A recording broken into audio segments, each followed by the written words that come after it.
خلي بالك قسما بالله الدكتور ده هيسقط. يا عم خلاص بس اقعد ساكت. عامل ايه يا حاج؟ وحشتني قوي، وحشتني قوي يا بابا. وبعدين ايه اللي جابك هنا؟ انت شغلك اتنقل هنا ولا ايه؟ باباكي بابايا الحق ايه يا بابا؟ وانت فكرت برتقانية متدقلجة في الشارع. ايه ده؟ ايه اللي بس هو انت فاكرني ممكن استعر منك يا حاج؟ ده انت ابويا الغالي، ابويا ده اللي رباني وخلاني في الجامعه دي لغايه ما كبرت بقيت حد كويس كده. ابويا فاهمين غلط والله. تم نفسك يا بنت. هو ايه وجه ده؟ اصل انا الموقف يعني صدمني فضحكت على الموقف. وانا لون الاورنج ده بيعميني بيخليني عامله كده. الله يسامحك يا بنت، ساعات شبحات على فاهمين غلط والله. انا جارهم في المنطقه سعديه وهي بتعتبرني ده زي ابوها. انت كنت اغلى حاجه عندي اللي انت بتقوليه ده. كنت لا ابويا اللي رباني لغايه ما بقيت في الجامعه دي، وابويا ده احسن من اي حد واتشرف. ولو انت فاكر ان انا ممكن استعان منك، انا ممكن ما استعرش منك ابدا عشان انت اغلى حد عندي. خلاص يا جماعه ملوش اسم انتوا بتعملوا ده. وجدي احترم نفسك ده زي ابوك. مش قادر والله. وانت مالك محموق ليه يا حمو؟ مش محمود بس ما ينفعش كمان انتوا بتعملوه ده. ولا دي على فكرة حبيبة القلب. يا وجدي عيب. الراجل ده زي ابونا، وبعدين ده بيلم اثباتك اللي بتتريق انت. لا يا حاج بس احنا كلنا مستويات عاليه. يعني انا مثلا بابا شغال طيار، وبابا منار عنده شركات كتير، فيعني ما نعرفش ان بنتك يعني تبقى عادي، ربنا مش بيدي لكل واحد، مش بيدي الواحد كل حاجه. ربنا بياخد من هنا وبيدي من هنا. وبعدين على الاقل هو بيصرف وبيشقى عليا بس مش بعيد، ومش بقالي 3 سنين في سنه اولى. اوكي. يا وجدي اللي بتتكلم انت اللي ابوك صرف عليك وعلمك، ده صرف عليها تربيه. انا ما عنديش اي مانع يا حمو، اوكي، بس يعني ما تجيش تحكيها في الشله بتاعتنا، فاهم؟ وبعدين هي التربيه دي اللي هتلبسك براندات وتدخلك احلى المطاعم والكافيهات. هو انتوا فالحين في الانزعه الكدابه دي انتوا بتعملوها اصلا؟ انا مش عارف اقول لك ايه. ما هو انتوا كده منار انت كنت صاحبتي الوحيده، كنت بنخرج وبنيجي مع بعض. بقول لك ايه كانت بقى انا بقى بحكي لها عنكم، بقول ان وجدي ما ينفعش تعملوا ده بجد. تاسف له وجدي. هتأسف لمين يا ابني؟ انت اتجننت. العظمه لله وحده. فاهمين الدنيا بقى. بقول لك ايه يا حاج، ما بيجيش معايا جو الصعبانيات اللي انت بتعملها. مش جو صعبانيات. عامل النظافه اللي انت دلوقتي بتهينه هو اللي بيشيل القرف بتاعك. لو مش عامل النظافه ده موجود انت هتفضل معفن. وعلى ايه معفن؟ انت اصلا معفن.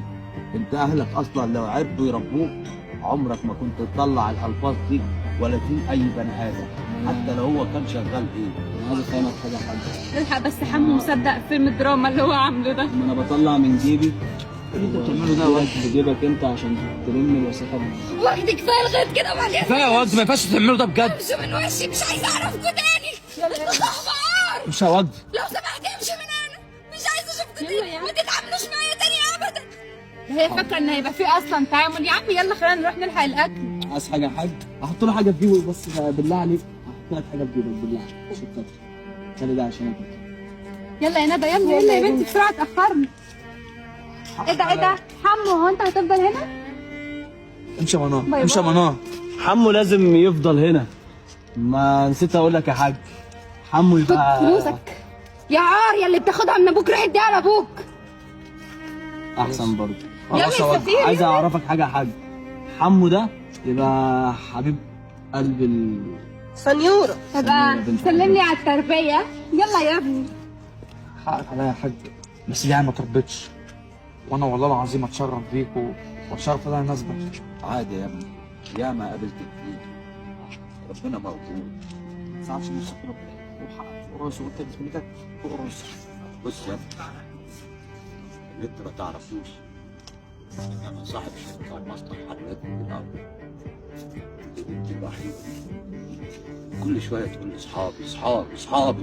قلت لها انا زهقت من اصحابي. اصحابي ايه؟ مش اي حد يتقال عليه كلمه صاحب.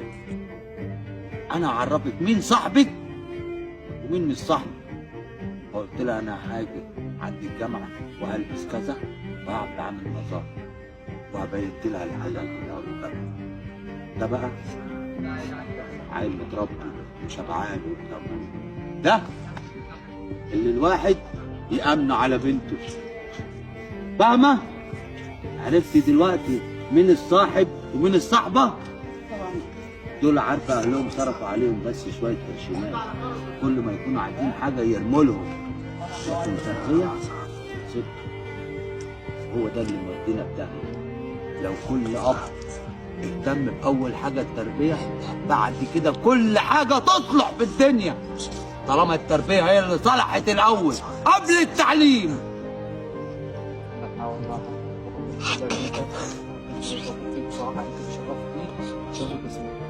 وده اغلى حاجه عندي شاب في الدنيا جدع. كلها.